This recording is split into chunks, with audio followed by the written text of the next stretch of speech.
Oh,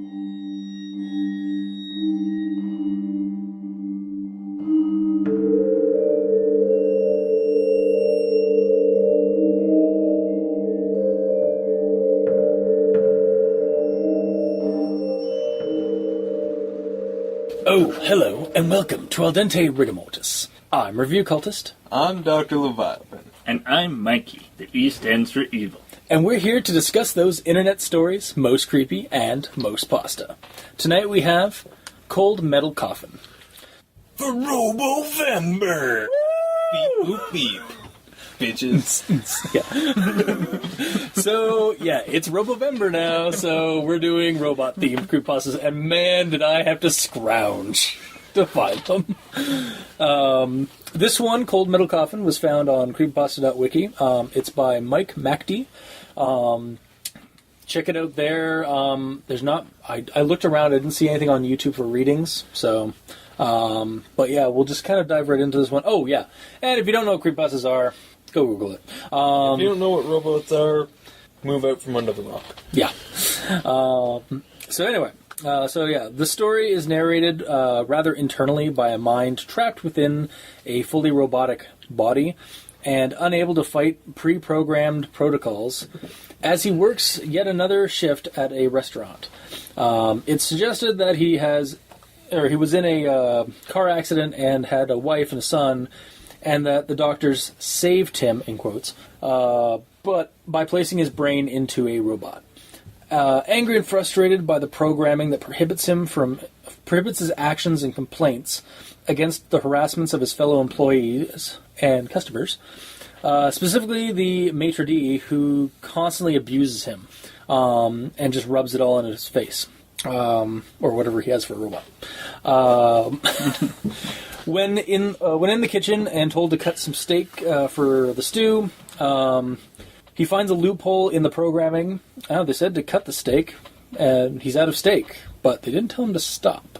So he is able to reap revenge upon the abusers to a very decent effect by the end of the story.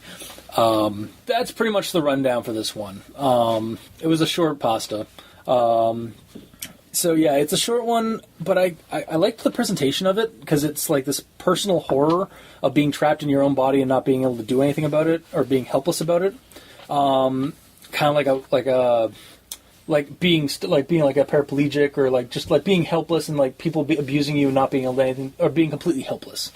It also leaves off with a very satisfying, if very dark, ending where this poor guy who's been abused so much and hasn't been able to do anything about it is finally able to strike back against those who have wronged him, and in a very gory, satisfying way. Like the people are like the antagonists of the story are definitely like they kind of deserve what they get by the end. Yeah, and the gore is really only suggested. Yeah, it's not. Yeah, it's not like explicit. Bloody. But like, I mean, you know what's happening, and when you're seeing it in your mind, it's a very bloody scene. But those words aren't on the screen. Yeah. Yeah, he's characterized very sympathetically, so that worked really well for the story. Well, and the other people are just really assholes. Exactly. Complete I assholes. mean, like the fat customer is like the worst kind of restaurant customer ever. Yeah. I mean, I've never worked in the food service industry, but we've all like seen that archetype. I know that kind of customer is the kind of customer that people who do work in that industry dread. Yeah. And like the boss is a complete another bit, like Ice Queen. Oh, she is a tremendous thunder cunt. Yeah. And then like the guy who's in the kitchen that like tells him to cut the steak is just a slacker, like kind of guy, like just letting the appliance do the work as what they kind of refer to him. Yeah, and then like. What is it throughout? And while the guy like that we're kind of rooting for in this does kind of become a monster by the end, like I'm still kind of rooting for him by the end. Like it's kind of just justified, like carnage. Yeah, he's definitely still the protagonist, even though he ends up murdering everyone. Yeah. Another thing that this one kind of brought up was last Robovember we did a short film called Blinky, TM. And this reminds me kind of that one, except but it's from Blinky's point of view, like the robot that's kind of like being If Blinky abused. had have used to have been a man. Yeah, exactly. The scenario is obviously very different, but like the same kind of issue is there, like a robot being abused and then getting its revenge on its human. Well, I mean, counterparts. that's basically That's the stereotypical robot horror story. Yeah. Is that, they gain sentience and then We start abuse them like killing. tools, and then they kind of get pissed off because they don't want to be taller. They don't want to be treated like tools anymore. Yeah. So I mean, yeah, it's not just Blinky. It's just like it's a very familiar, I don't know, genre. No, familiar motif in robots. Formula. Formula. That's is it. Yeah. the word. But even though it's still a familiar formula that this story completely just uses point for point, basically. Yep. It was well done. Yeah. And adding that little bit that, he used to be a man. But and he's not sure who. I also really like the idea that maybe it's just a robot that thinks it used to be a man. Yeah, because he doesn't. He knows he thinks he had a wife and a son. Like at first he's certain, and then he doesn't know who they were. And then he's like, "Did I really have one, or is it just something in the program?" And then at that point, are you really just a robot that's just suddenly gained sentience and thinks you're a person to justify why this is all happening to you? Yeah, I like that about this story. So, but that's really all I have for my notes. Mikey, E stands for evil. Alright, let's get this through. The first thing that annoyed me was the tea. Okay. And at the beginning, he says, "Oh yeah, the person asked for the third time in 5 minutes how the tea is doing." And this is a restaurant. Yeah. And the tea isn't done. The tea isn't done. And the robot goes back into the kitchen, and the kettle is doing it. Restaurants don't use kettles for tea. Yeah. Yeah, They And have hot water. Also, kettles don't brew the tea. He was like, "Oh yeah, it's still brewing, but the water's still warming up, so it." Yeah, even Tim Hortons, you can see them right there. Like, it's always made sure they always have something there ready. So. Well, yeah, they have just hot water that they pour into a cup with a tea bag. Yeah. Which is what basically every restaurant would have. Yeah. Unless it's, I don't know. Yeah, unless for some reason they're doing it differently. Yeah. There's no reason for it. I actually just read kettle as pot as opposed to tea kettle. It was teapot for me because, that's where it steeps. But even then, why would there be a teapot? Why would there be a tea? Yeah. And why would it not be hot yet? I understand. It's okay, but after that point, I just ignored the whole fucking tea thing. Yeah, because that wasn't the focus of the story. It was a means to an end to make it, or an example of just how shitty this guy's. I'm not going to say you're wrong in your nitpick. Yeah, because it is a nitpick, but no. It I think it even goes valid? beyond nitpick to the point where it is valid. Because if you don't know how to make tea, don't fucking have it in your story. Or if you don't know how a restaurant would deal with tea and stuff. Like coffee? Yeah, Coffee, sure. Yeah. Because, that still goes through a pot. Goes through the filter and into the pot. Yeah. That's okay. But tea, usually you would supply a tea bag and stuff, even in a little, even if it was one of those fancy restaurants that give you a teapot and all that stuff, they put the hot water in that teapot, they put a bag in there, and then that's it. Put a couple of bags. Yeah, I put a couple of bags. And then they bring it out in a or tray it'd be and loose leaf, and that would just be top notch. Yeah. But yeah, it probably would have been better if it had said coffee rather than tea. Yeah. Yeah, because that would have actually cleared up the whole thing. Also, it would have been coffee, and, well, there's no faster way to my heart. Yeah. Other than through the rib cage. And another thing is I don't understand why, if he was a human, did they save him and put him into a robot body if he doesn't see his family? And if they're not going to save the memories. Yeah. Because the memories are what make him a human. Yeah. Whereas Yeah. the rest of it, it's well, why wouldn't you just build a robot program to be a serving robot? Mm-hmm. Because it would be cheaper. Yeah, exactly. And you wouldn't have to wait for a car accident.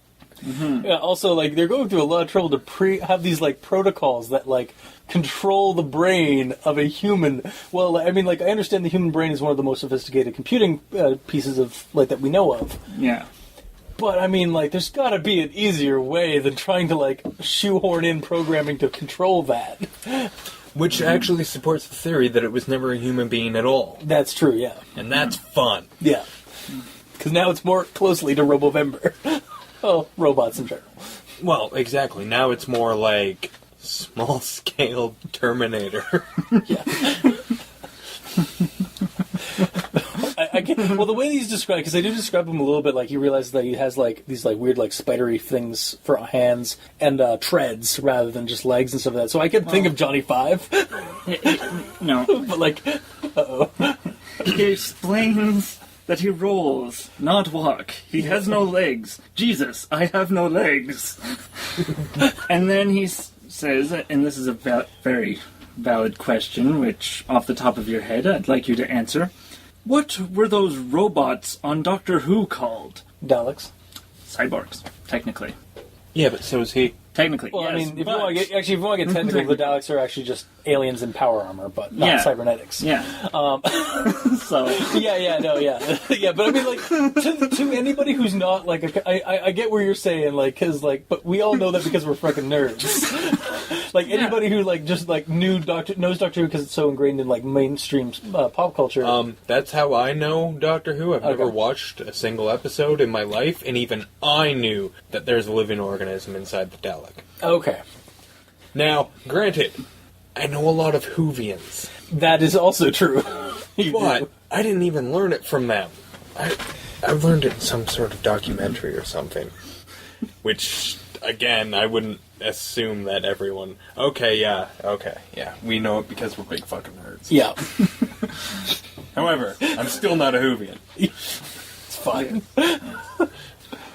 So, anyway, off the top of my head, I came up with K9. Technically, it's a robot in the Doctor Who series. God damn it.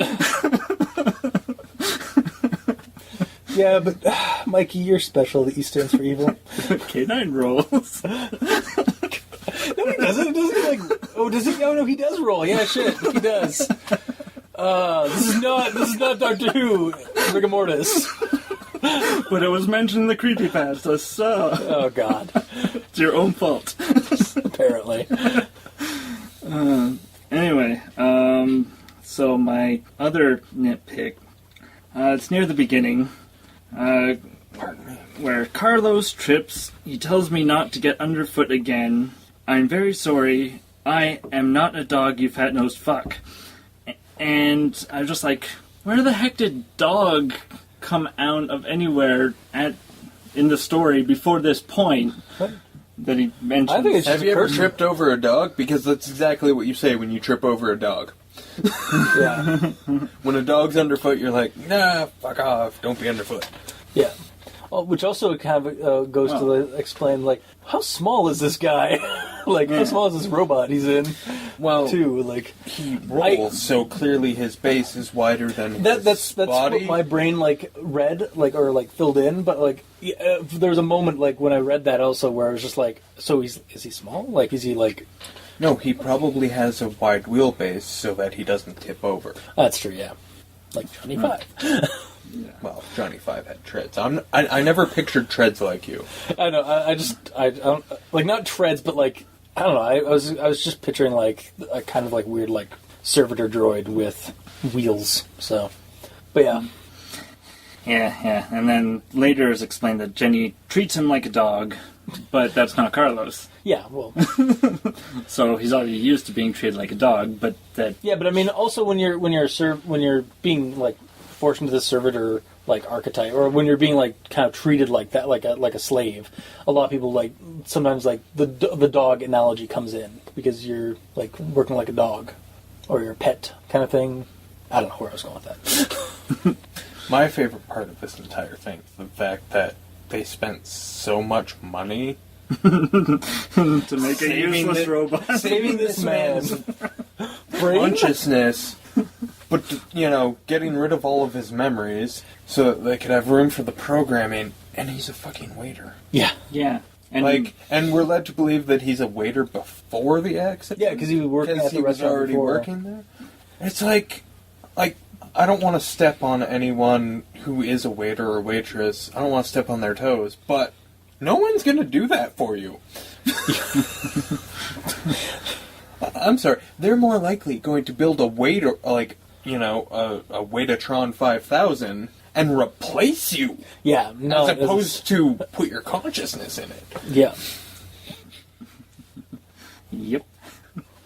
Yeah, it definitely does kind of like it's a cool idea for the story, and like it's a fun, creepy thing like going on in the story, and then the revenge thing at the end. But like when you think of it a little bit more than just the idea, As the concept, you're reading the story, it all works. Yeah. Unless you're Mikey, in that case, the E stands for evil. And the T is mentioned in the first sentence, so clearly. But it works when you're reading the story, but as soon as you're done the story and you're thinking about it, you're like, this is the most silly idea in the world. Yeah, yeah, exactly. And again, like we've both have come up with the theory that he's probably just a robot, not. Because it makes so much more sense to have him be like a brain, like one of those like robo brains from fucking Fallout. Well, and all of the logic at that point, like all of the logical arguments as to why would anyone do this for a waiter. Exactly. Yeah. Like, yeah, okay, but I understand he's a human being, but and they maybe need to at test the him. end of the day, like after they do the putting him in the robot body, he never leaves the restaurant. Yeah. They deactivate He's a waiter him. all the time. Yeah. Yeah, it's really So weird. Like it makes to have sense if he was a robot all along. It doesn't make sense if he was a human who was turned into an appliance. But Yeah. even if he was a robot all along, why would they put memories of a family? My guess is that maybe he developed those. I'm saying that somewhere in his programming there was, like, not rogue, but like a ghost in the machine. Yeah. And it just kind of was, I don't know, maybe there's a TV that plays in the restaurant, and it just kind of added this shit, which would also explain how it knows what Doctor Who is. Yeah.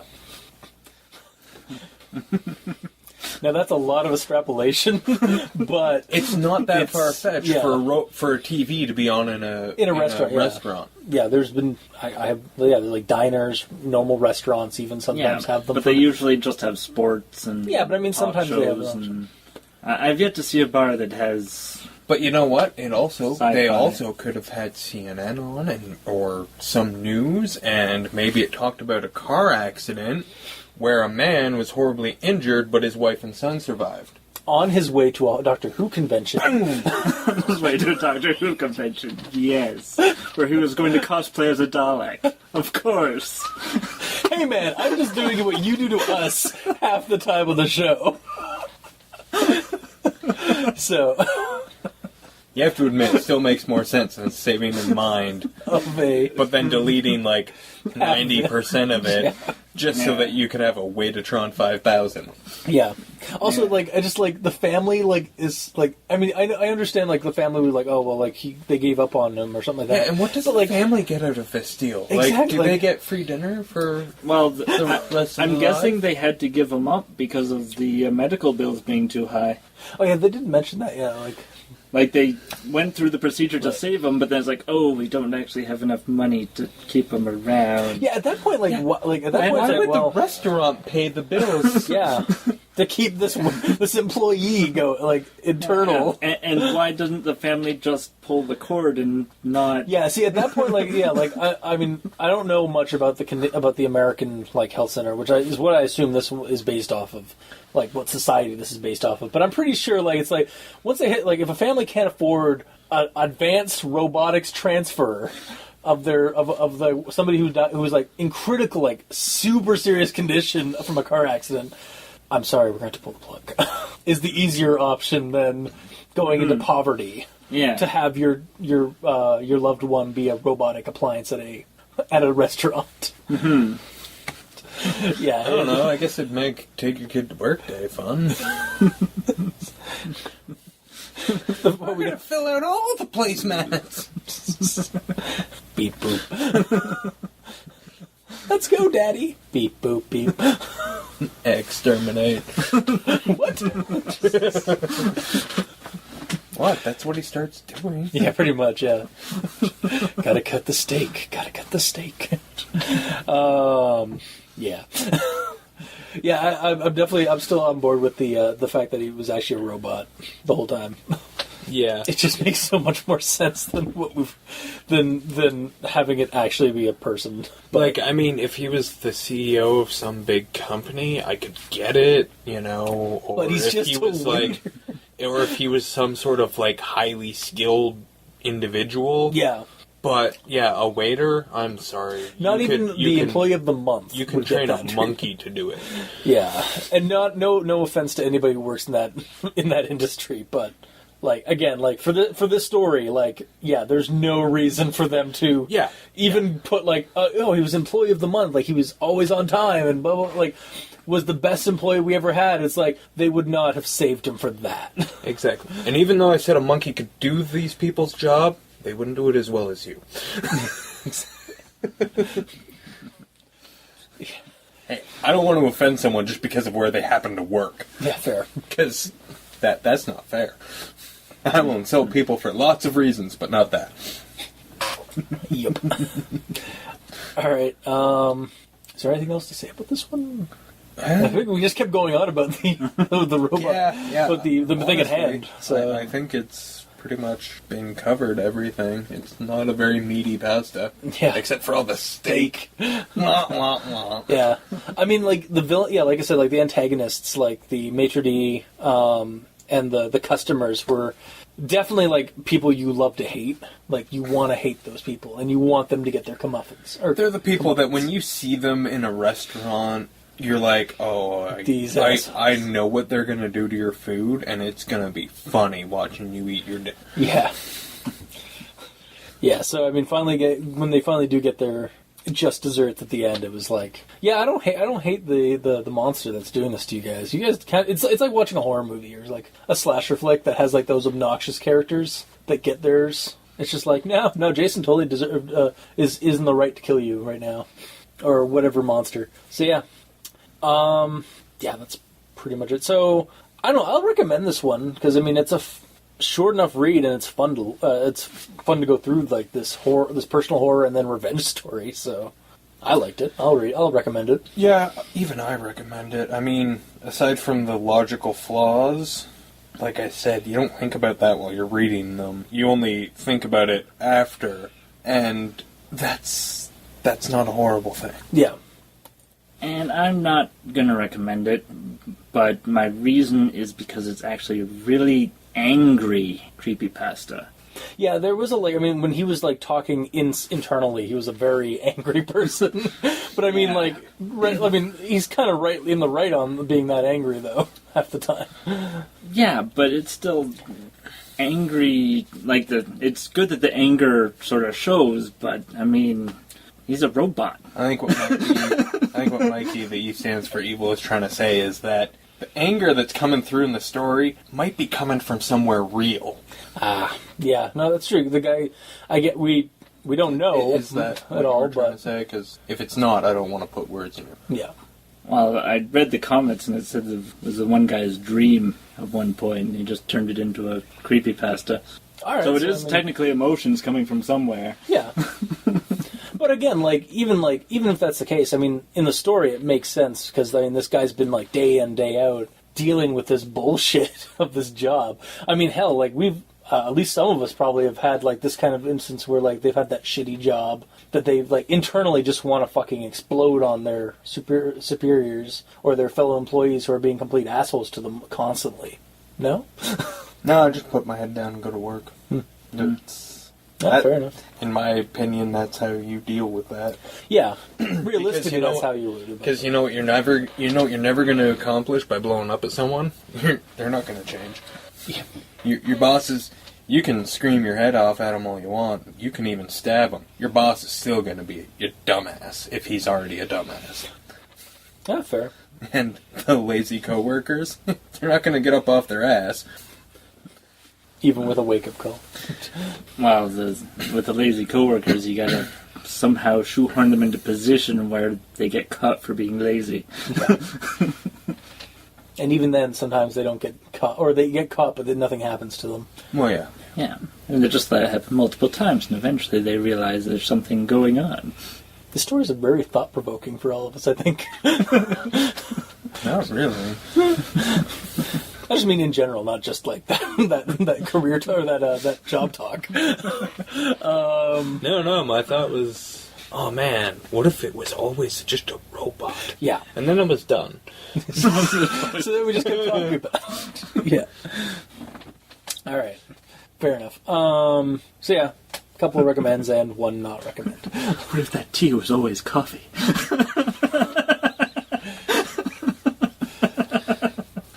And with that, we leave that to you, audience, to think on. If you like what you heard, if you didn't, you can check it out, or you can leave us a comment in the comment section below wherever this gets posted, whether it be on QB6, Facebook, YouTube, Tumblr, iTunes, Patreon, if you're one of our early access patrons. If you'd like to rate us or review us on iTunes, that would be awesome of you. Let us know how we're doing. You can also send us... Yeah. You can also send us messages on Twitter at Dr. Leviathan, E stands for Evil, and Review Cultist. And if you'd like, you can send us emails at aldenterigamortis@gmail.com. That's aldenterigamortis@gmail.com, where you can also leave us suggestions for other creepypastas you'd like us to discuss on the show. And if you'd like, you can check out the title cards for each episode at crazonstudios.tumblr.com. And if you're feeling really generous, you can become a Patreon. Go to aldenterigamortis at Patreon and choose the tier you'd like to support us at. So, until next time, I have been your host, Review Cultist. I'm still Dr. Leviathan. And I'm Mikey. The E stands for evil. This has been Al Dente Rigamortis. Sleep well.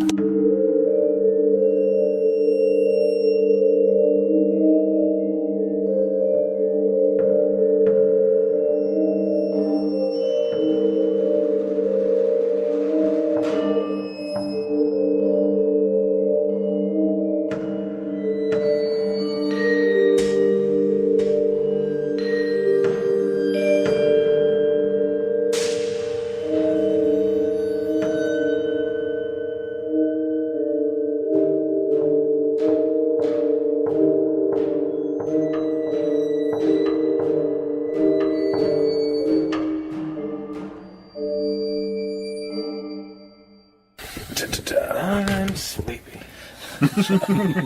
So this one will not have Leviathan in it.